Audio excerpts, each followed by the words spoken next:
explosion rips through an oil rig in the Gulf of Mexico. The survivors can't stop the blowout and flee. This is not a drill. I told myself, either get up or you're going to lay here and die. 2 hours earlier, a test showed the oil well was safe. Now investigators must discover how a $560 million rig could explode, resulting in the world's largest accidental marine oil spill. Why did this happen? You had this modern rig, capable companies, very experienced people. This just shouldn't have ever happened. What could possibly have gone wrong?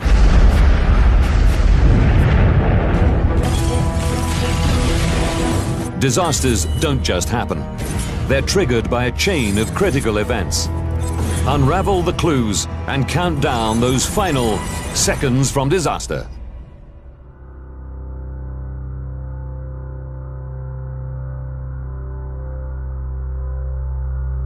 The Gulf of Mexico, 66 kilometers off the shore of Louisiana. The Deepwater Horizon drilling rig.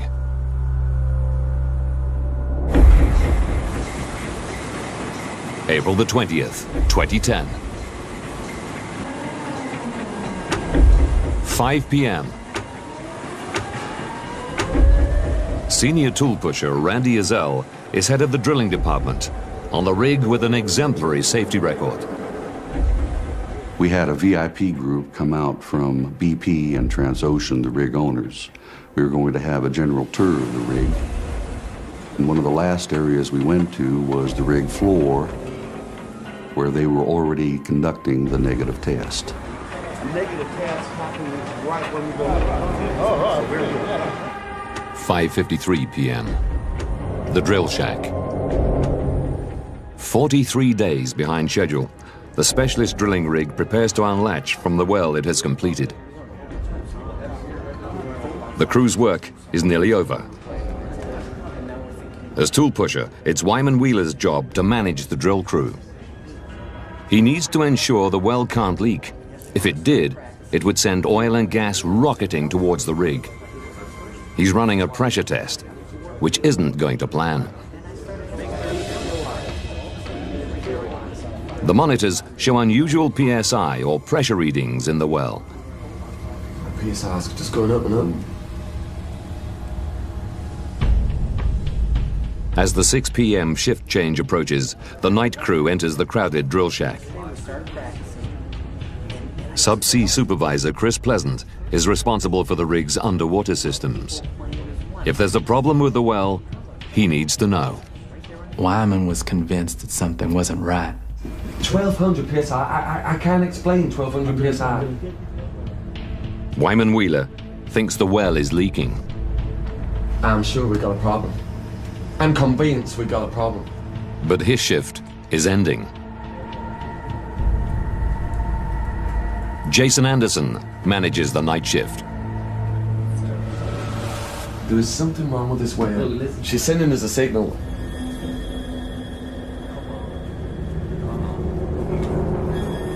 Anderson begins another pressure test. We need to run a new negative test when it's checked pressure. It is too high.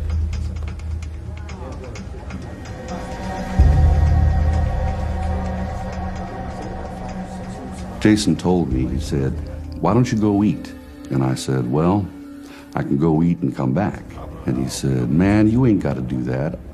If I have any problem at all with this test, I'll give you a call."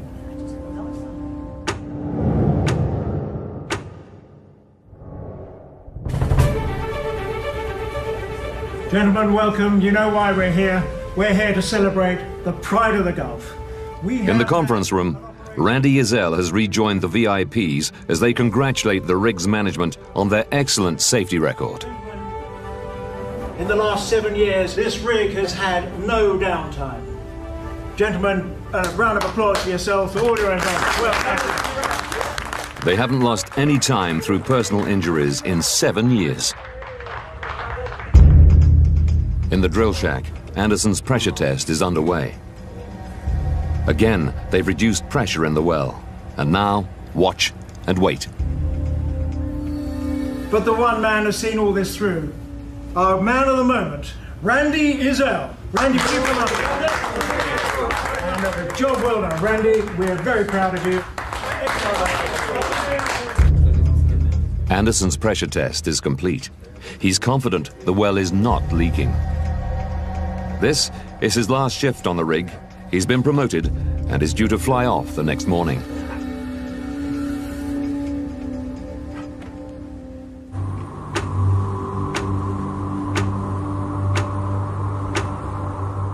I looked at my watch. It was 9:10 when I left the rig floor. I said, Jason, I need to go work on the crane before we unlatch.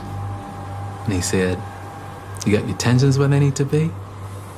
I said, everything's perfect.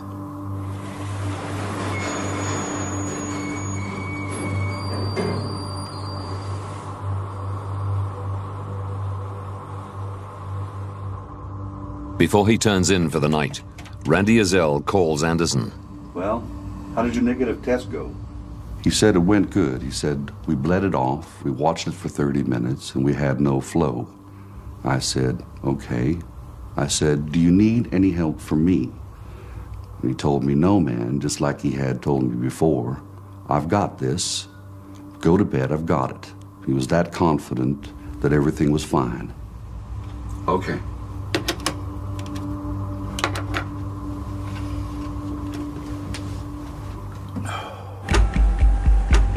"9:31. As they prepare to unlatch, the drill crew notice pressure in the well has risen unexpectedly. Hey, Jace, this thing's going crazy. You ever seen this before? I've never seen anything like that before.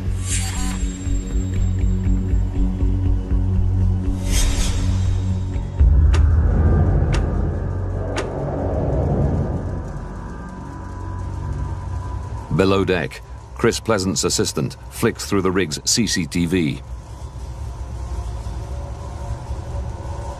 He said, Chris, what's that water? I said, it's probably coming from the hole there, probably. A minute later, Boogie said, I see mud. I pick up the phone in my office and I called the rig floor. No answer. I called all 3 lines. I got no answer.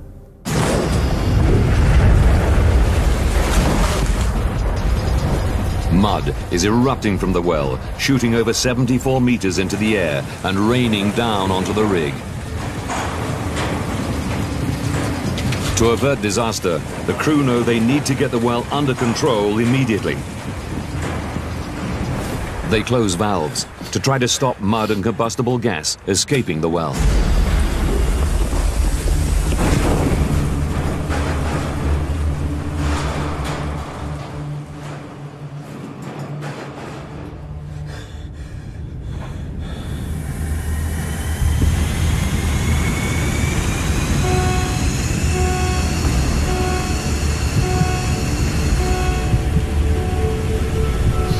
Get ready up here now! The crew have lost control. The well is blowing out.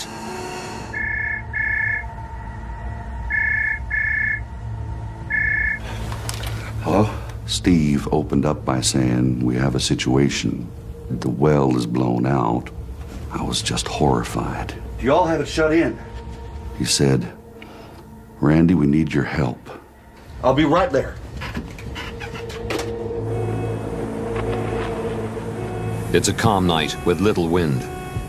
Highly flammable methane condenses on the rig.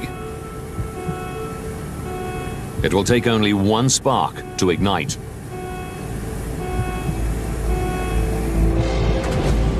As gas reaches the engine room, the diesel engines over-rev and fail.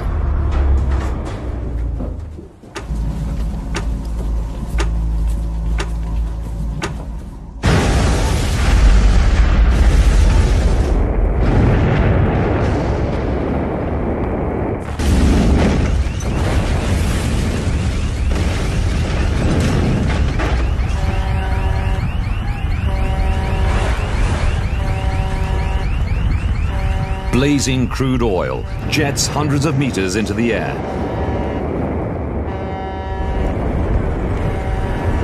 The 126 people are on board. They scramble to the lifeboats.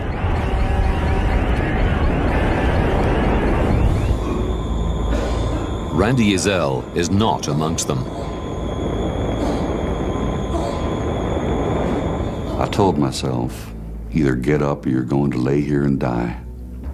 My right leg was hung on something, but I pulled it as hard as I could and it came free.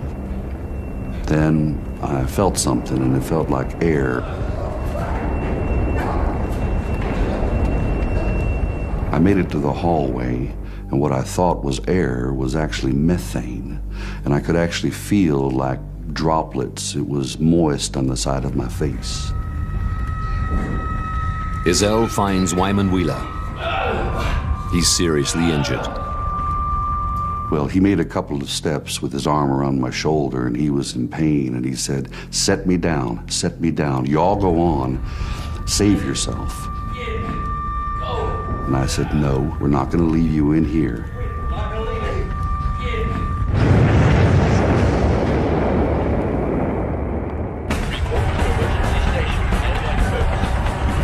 Before he can abandon the rig, Chris Pleasant must attempt to stop the fire. He runs to the bridge to activate the emergency disconnect system, or EDS. This will shut the well at the sea floor and prevent oil and gas escaping. It'll separate the rig from the well. It's the only way to stop the fire. The only way to save the rig. Mayday, Mayday. This is the Deepwater horizon. We have an uncontrollable fire. I said I'm EDSing, and the captain came and told me, he said, calm down. We are not EDSing. I said, I gotta get off this well. So I hit the EDS.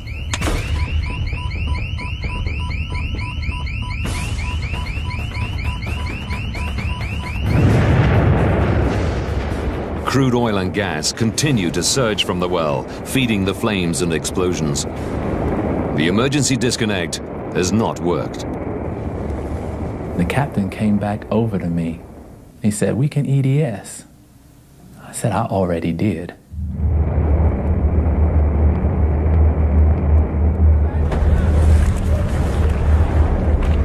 Most workers escape using the rig's lifeboats.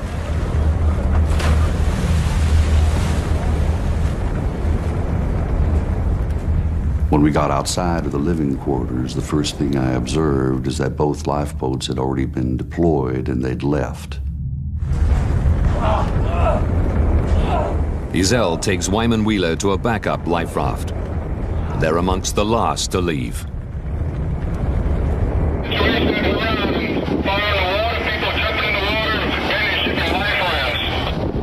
In the searing heat, the last few men on the rig throw themselves more than 18 meters into the sea.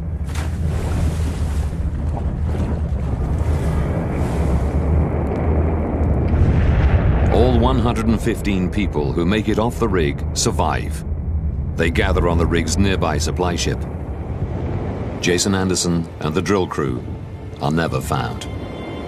It's presumed they were killed instantly when the explosion ripped through the drill deck.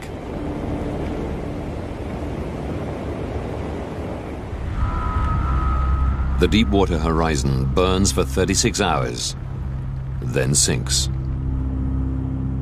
Crude oil pumps directly into the Gulf of Mexico.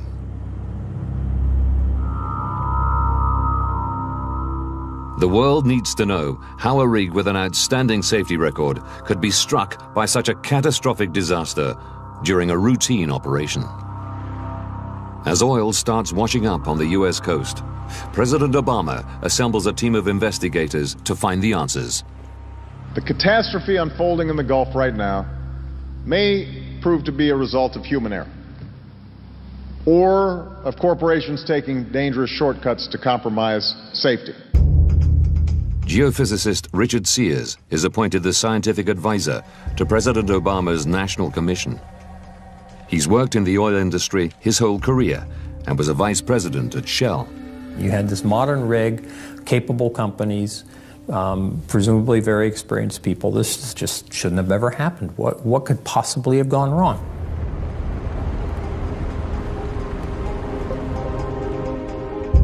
Now, by rewinding the events leading up to the disaster and going deep into the investigation, we can reveal how this sophisticated oil rig could explode, killing 11 and creating the world's largest accidental marine oil spill.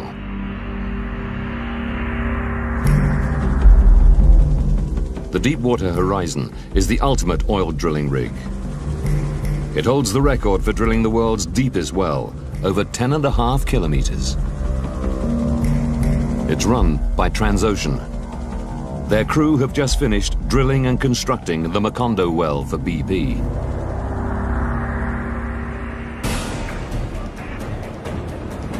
A huge steel pipe connects the rig to the well, 1,500 meters below. The well extends 4,000 meters into the Earth's crust, where it's tapped oil and natural gas, an estimated 110 million barrels. But for now, the crew don't want oil getting in.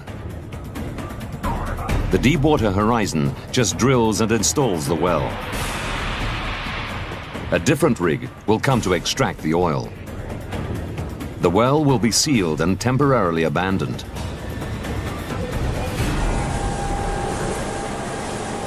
Investigators start looking at the temporary abandonment process taking place on the rig the day of the blowout. A routine operation the crew had performed many times before.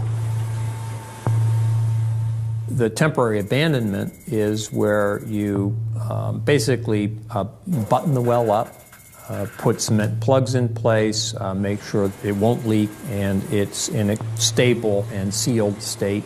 And at some later stage, could be days, could be weeks, sometimes it's even months later, a completion rig will come on and hook it up to whatever production facility is going to be involved. Surviving workers testify that Transocean's crew had set a cement plug in the bottom of the well and were running negative pressure tests to ensure oil and gas could not get in. The crew reduce pressure in the well, so there's less pressure inside than there is outside. If there's a leak, the hydrocarbons, oil and gas, will get in, and the crew will see the well's pressure rise. The point is to make sure that the cement plug at the bottom of the hole is keeping the hydrocarbons back in the formation, not letting them enter the wellbore. You want to be sure that oil and gas is not going to come up to the surface until you want it to. Wyman Wheeler and the drill crew monitor pressure inside the well. This pressure data is also transmitted live to BP's offices in Houston. Richard Sears can now see exactly what the crew saw in the hours and minutes before the blowout. The data clearly shows that pressure repeatedly rose to around 1,400 pounds per square inch. If the well was sealed, the pressure should have remained static. For Sears, there is only one explanation. It means that there is a path whereby oil and gas could at that point get into the well. So there isn't a perfect seal at the bottom of the hole.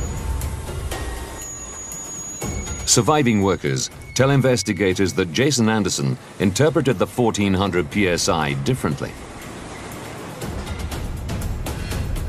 He believed the rising pressure in the well was a false reading due to the bladder effect. He thought the weight of fluid in the pipe that runs to the sea floor was acting like a full bladder and transmitting pressure through a closed valve, making the well's pressure rise. BP's well site leader accepted Jason Anderson's bladder effect explanation. Ultimately responsible for deciding whether the well had passed or failed the test, he agreed the 1,400 psi was a false reading. But Richard Sears thinks they were wrong. In our investigative work, we did not see and we did not talk to anybody that believed that 1400 psi could be due to something called the bladder effect. There are things on rigs known as bladder effect, but they tend to be smaller, and our feeling was that that's not a viable explanation.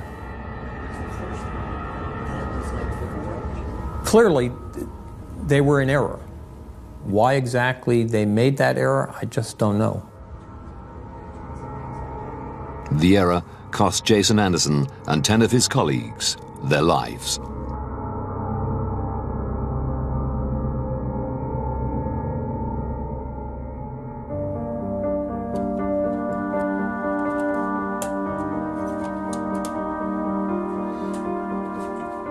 Oil industry veteran Professor Bob B. has investigated 30 offshore accidents.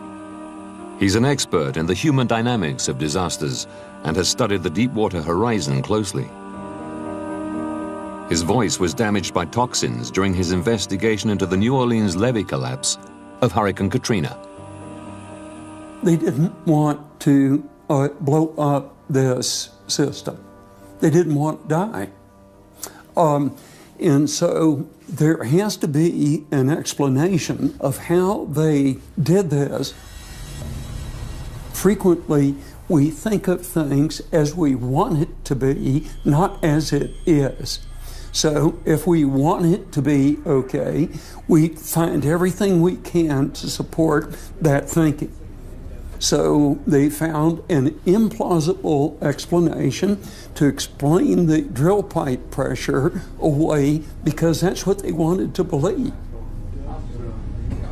The explanation is simple, logical, and wrong. The drill crew missed an early opportunity to realize the well could blow out. At this point, they could have prevented the disaster.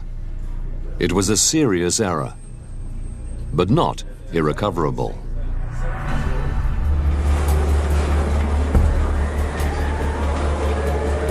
Investigators know the drill crew opted to run another negative pressure test, giving themselves a second opportunity to spot the problem. This time, they judged the well's pressure through the kill line, a small pipe which connects the rig to the well below. They opened the line and monitored it for 30 minutes. There was no flow, suggesting pressure in the well was not rising. Jason Anderson was confident oil and gas were not leaking in. BP's well site leader agreed. 3 hours after the first test began, the well was given the okay.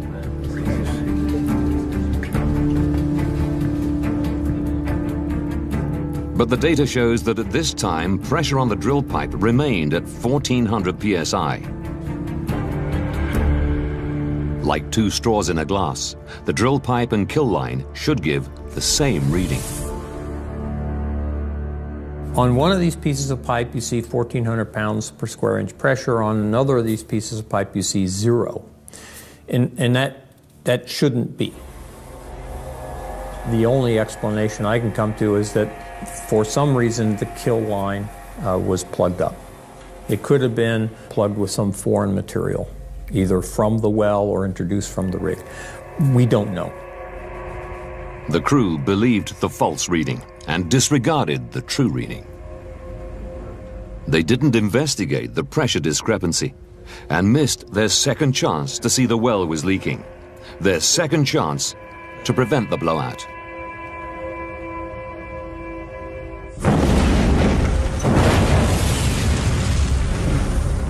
The well catastrophically blew out because it was not sealed.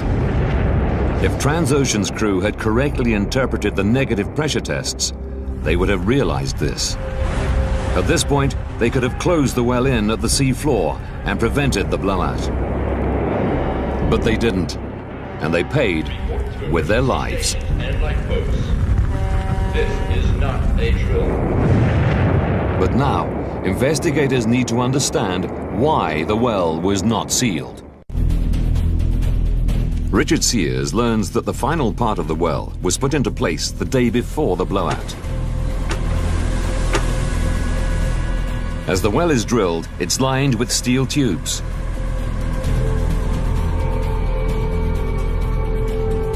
Once the last piece is in place, cement is pumped to the bottom of it. It pushes through holes and fills the annulus, the space in the well bore. Once set, the cement seals the well and prevents oil and gas getting in. The key is getting the cement into that annulus uniformly. That annulus is at the end of a piece of pipe that is basically 3.5 miles long, from the rig to the bottom of the hole. And you're going to have to pump the cement down through that pipe and out. It is, by its very nature, a bit uncertain. On one of the most critical and difficult jobs in drilling a well, the crew effectively work blind. It's crucial they ensure the final steel tube, the casing, sits centrally. If it's off-center, cement can't flow evenly around it. This leaves channels, allowing oil and gas to get into the well. Crews position the casing with centralizers. These ensure cement can flow evenly on all sides. The number of centralizers and the exact placement of those centralizers is something that's determined for each well. There's no prescription about how many centralizers other than enough to keep the casing well centered within that hole. The crucial question for Richard Sears is, were enough centralizers installed?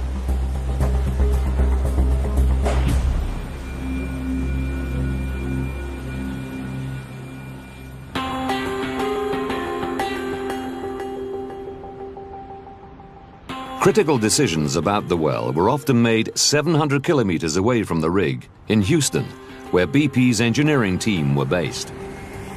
Cementing specialists Halliburton worked alongside them. Halliburton's engineer, Jesse Gagliano, was based inside BP's offices.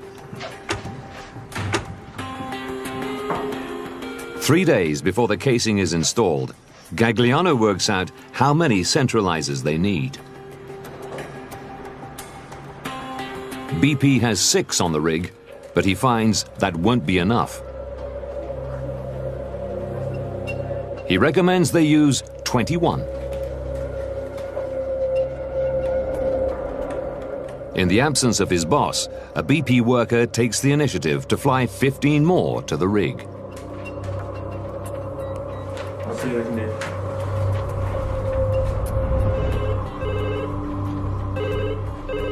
The following day, the boss, BP's team leader John Guide, reverses the decision. The new centralizers are a different design. He's worried they'll snag on the way into the well, a problem that would cause serious delays.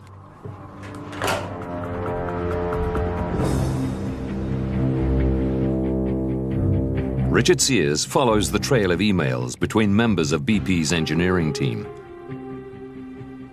The bottom line was there was this email traffic between onshore and offshore where certain numbers of centralizers, up to 21, were being recommended, and in the end, 6 were run. BP engineers debate how they should space the 6 centralizers. One says, a straight piece of pipe, even in tension, will not seek the perfect center of the hole unless it has something to centralize it. But who cares? It's done. End of story.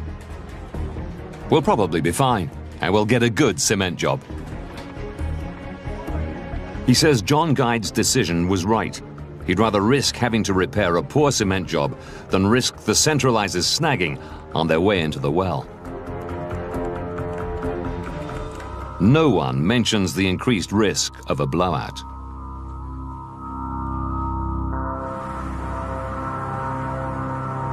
Too few centralizers may have set the well on the road to disaster. But investigators can't confirm it. If the casing is off-center, the evidence is 5,500 meters below the sea, inaccessible forever. But there are other possible causes that can be explored. Investigators need to establish whether the cement used in the well was up to standard.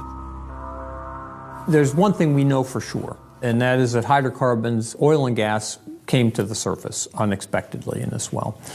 That suggests very strongly that the cement at the bottom of the hole didn't do its job. It did not keep the oil and gas in the formation as it was supposed to.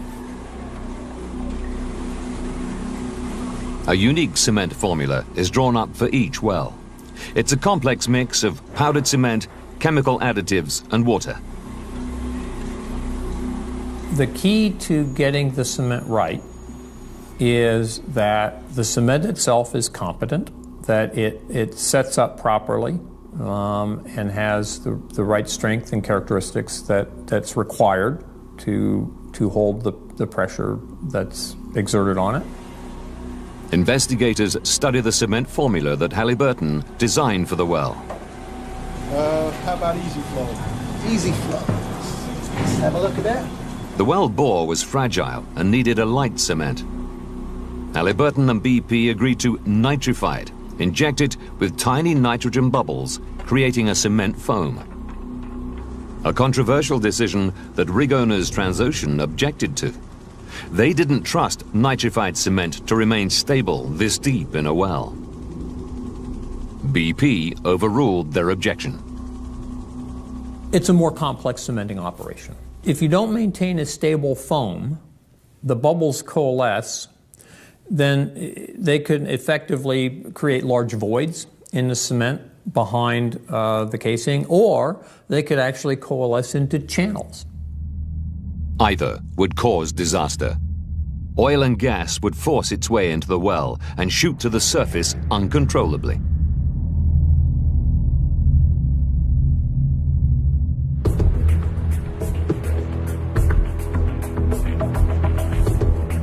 In Louisiana, Halliburton have a cement testing laboratory. They run pilot tests on the nitrified cement foam.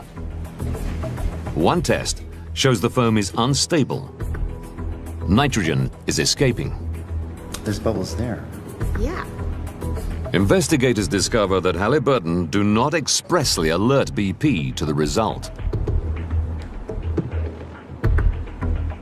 2 months later, Halliburton tweaked the cement formula and run more tests, this time using cement and chemical additives flown back from the rig. The results show nitrogen still escapes. The cement foam is seriously unstable. No one tells BP. It's a no. The day before the cement is used in the well, Halliburton test again, this time mixing the cement for longer. They claim this works. It is stable. Investigators need proof. They test the formula themselves and come to a different conclusion. What was found was that the density varied from top to bottom. The issue there is that the cement slurry itself is not stable, that it's settled, that the solids settle out. And that would suggest that there's a problem with that slurry, that it's not suitable for putting in a well. But this is the exact formula that Halliburton put in the well.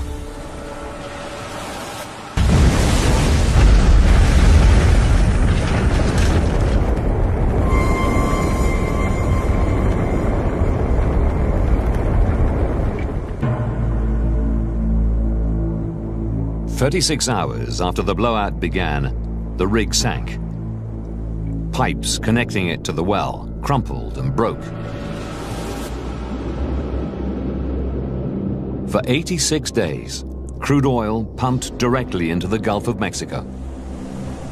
An estimated 5 million barrels escaped, spreading environmental and economic disaster across the U.S. coastline of the Gulf.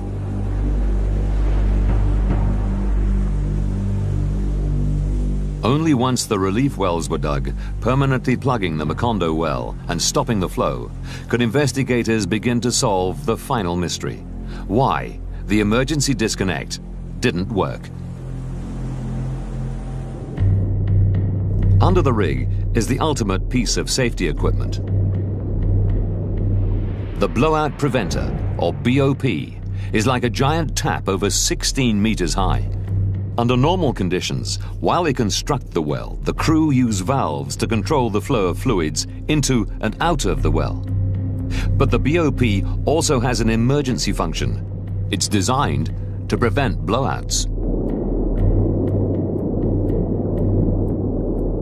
The bottom line is that there was this uncontrolled flow of oil and gas to the surface. So clearly, the blowout preventer did not seal the well. When the rig's emergency disconnect system, or EDS, is activated, steel shears or pincers within the BOP snap closed, cutting the drill pipe and closing the well.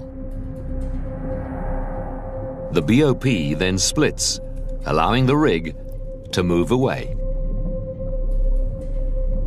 Report to emergency stations and lifeboats. This is not... Investigators believe Chris Pleasant's attempt to activate the EDS failed because cables between the rig and BOP were already severed by the explosion.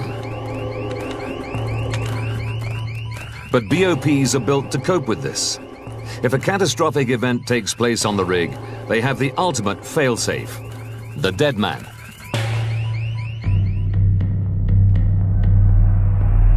When communication between the rig and BOP is lost, the battery-powered dead man function should automatically close the pincers. But investigators find that one of the batteries is running low. It should hold 27 volts. It holds 7.6, not enough to power the dead man.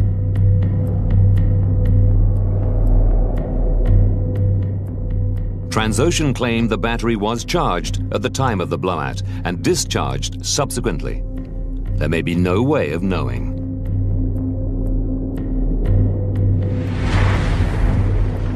Remotely operated vehicles also try to force the pincers closed from outside. But the oil kept flowing. While the BOP had functioned under normal conditions, once the well began blowing out, it couldn't cope with the pressures of the escaping oil. Bob B is not surprised. Damning evidence in a study commissioned by the industry regulator in 2002 had been largely ignored by companies operating in the Gulf of Mexico. We ran full-scale tests on these BOPs, including the Cameron Model 2001 BOP on the Deepwater horizon, and 50% of them failed to cut the pipe. 50% failed.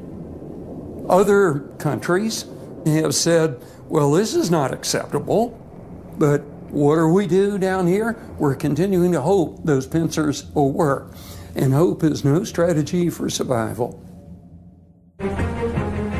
After a 6-month in-depth investigation, the National Commission identified the mistakes that led to the catastrophic blowout on the Deepwater horizon.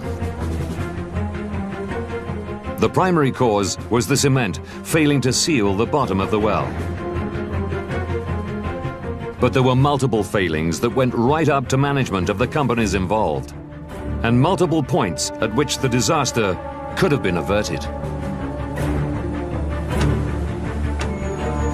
2 days to disaster. The casing is lowered into the well with just 6 centralizers, 15 fewer than Halliburton has recommended. A decision made by BP in Houston, which has increased the risk of cement channeling. 1 day to disaster. Halliburton's unstable nitrified cement is pumped into the well to secure the casing. Neither BP nor the rig's crew are aware of how many tests this cement has failed. 3 hours, 49 minutes to disaster. A test shows pressure in the well rising. One rig worker thinks the cement job has failed, the well is leaking. Another persuades people it's a false reading. If the Transocean crew had closed the valves in the BOP at this stage, before the blowout began, they could have sealed the well and averted the disaster. 1 hour, 54 minutes to disaster. Having run a second pressure test, the crew decide the cement job has worked. The well is sealed. They don't realize the kill line is blocked and not reading the well's pressure. They don't investigate the discrepancy between the two different readings and don't close the well, missing another chance to prevent the blowout. 9 minutes to disaster. The well begins blowing out. Natural gas and oil have forced their way past unstable cement. The crew now attempt to close the well, but oil, under immense pressure, is shooting through the BOP. Get ready up here now! It won't close. Highly flammable methane surges from the well and envelops the rig. When it reaches the engine room, it finds a spark.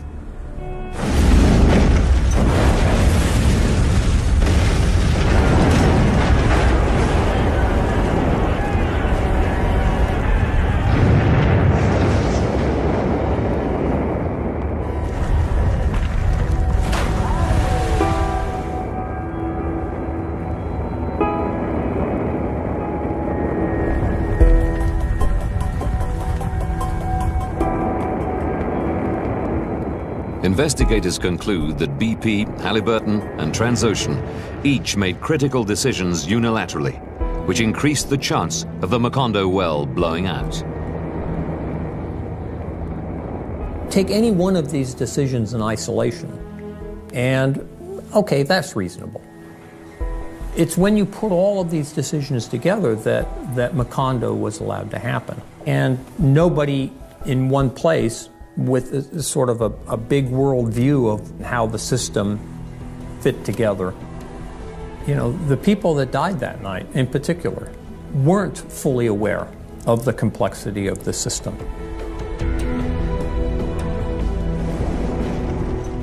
Investigators cited ineffective communication between the three major companies as a contributing factor. Deepwater Horizon was just shot through with malfunctions in communications. It was happening on board the rig, it was happening on shore. Communications, a major explanation for the causation of this disaster. They questioned whether a drive for speed and cost efficiency drew people's focus away from the extreme dangers they were dealing with. In justifying his decision to use 6 centralizers, BP's Wells team leader John Guide mentioned the additional 15 would take 10 more hours to install. A significant expense, as the rig cost around $1 million a day to operate.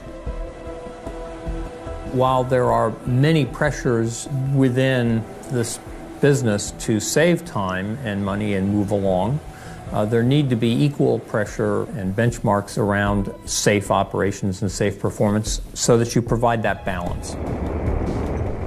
The Deepwater Horizon's crew were acutely aware that the well was behind schedule by 43 days.